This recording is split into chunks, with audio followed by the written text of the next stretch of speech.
Leijonien MM-huuma ei osoita laantumisen merkkejä. Oulussa oli tori täynnä, kun 6 kärppäkasvattia asteli lavalle. Eniten kansaa huudatti Mikael Granlund. Onhan tämä melkoista meininkiä.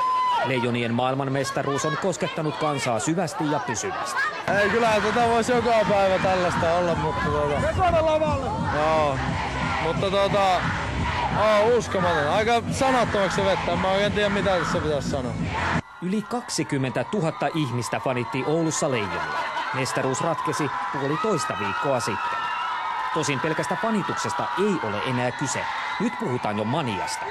Mikke-maniasta. En mä tiedä, on se hienoa. Toivottavasti varsinkin koko Suomen jääkiekkoille mä toivon, että siitä on apua. Että en mä itse sitä osaa miettiä sille. Nämä tytöt olivat odottaneet 7 tuntia Mikkeä ja Leijonia. Niin, eikä ne kuulu niin rokkitähtien hommaan, mutta näköjään sitä tapahtuu urheilussakin.